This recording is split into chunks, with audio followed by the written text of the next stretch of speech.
Hello, my name is Seán McCarthy, and I want to ask you a simple question. What is your strategy for Horizon 2020? As you know, Horizon 2020 is divided into three main pillars. Now, the strategy for Pillar 1 is very simple. We want to establish ourselves as the leading scientists in the field, and ERC is the gold standard for the funding of basic research internationally. Marie Curie is about the development of the careers of young researchers. So for academics interested in the best science, Pillar 1 is where you should look. Now, Pillar 1 is classified in political terms as a bottom-up program. In other words, you are totally free to submit anything you like. And in the case of ERC, you don't need partners in most of the grants. Now, your strategy for Pillar 2 is, if we want to establish Europe as the leader in technology sectors, this is where to go. And Pillar 3 is about addressing real societal challenges and also establishing Europe leader in sectors like energy, food, transport, and so on. Now, if you're looking at Pillar 2 and Pillar 3, these are classified as top-down programs. In other words, if you're putting a proposal into the energy program, you must understand the debates behind the programs. In other words, who wrote your topic? Now, in Pillar 2 and 3, you need a consortium. And the projects can vary in size from 3 million to 10 million euro. And in aeronautics, it can even be larger than that. Now, there are rumors that the success rates are very low. That's not true. Let's look at the real statistics. Horizon 2020 receives about 30,000 proposals per annum. That compares to 20,000 proposals per annum in the previous program called Framework 7. Now, an eligible proposal is a proposal where the forums are filled in properly.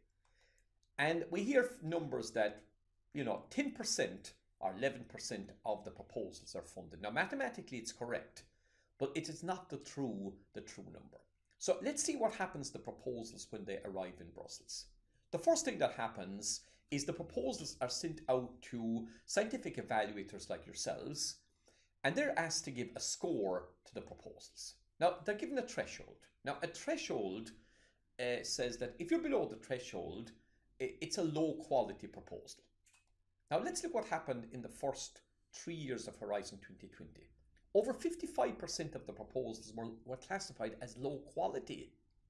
So that means 45,000 were classified as high quality. Now, these then go to a panel where they decide which projects are actually funded. So the real success rate is closer to 25%. And if you look at the energy program in 2015, the overall success rate was 47%. So, the success rates are very high, and the chances of winning are very high, provided you have a brilliant idea, you understand the evaluation processes and so on. And this is why you have a support staff to help you with these kind of things. Now, an unsuccessful proposal is never a waste of time. First of all, there's an opportunity to resubmit if the opportunity comes up in the future. Some people take the ideas back to their national programs and get funding in that way for subsections of the proposal. It's also an opportunity for you to learn how large proposals are compiled and how to work with big programs like Horizon 2020. But the most important thing you must remember in any proposal, it's all about impressing your partners. Even if the project is not funded, as long as your partners remember the excellence and the professionalism that you produce during the work, then you will be invited into future projects. Now, what's the difference between a small national project and a large European project? Small projects are about organizations, are about a new product, new service, new process. But large projects are about sectors. And here we're talking about new business models, new value chains, new technology platforms, enabling technologies, disruptive technologies, and new standards. In other words, it's a totally different game. So you have to decide, do I want to work at national level and develop the components? Or do I want to work at European level where I'm developing components of part of a bigger system?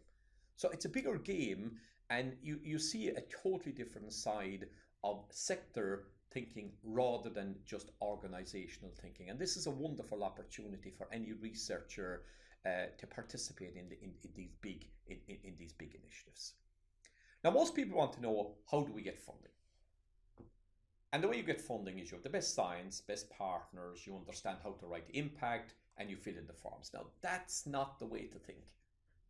The way you should be thinking about, what can Horizon 2020 do for you or for your organization? It's all about developing excellent science. That has to be the driver for you individually or your organization. It's also an opportunity to develop an excellent reputation with European and international partners. Now, this is the kind of thing you cannot get from national projects. It's also an opportunity to have a visible impact of the results.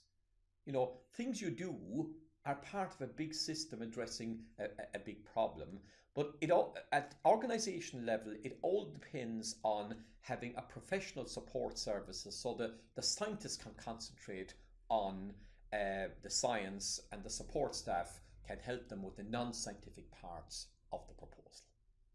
So it's a wonderful opportunity participating in Horizon 2020, and it opens up a whole new type of world to you. So all I can say at this stage is the best of luck in your proposals, and thank you for inviting me to present this today. So thank you very much.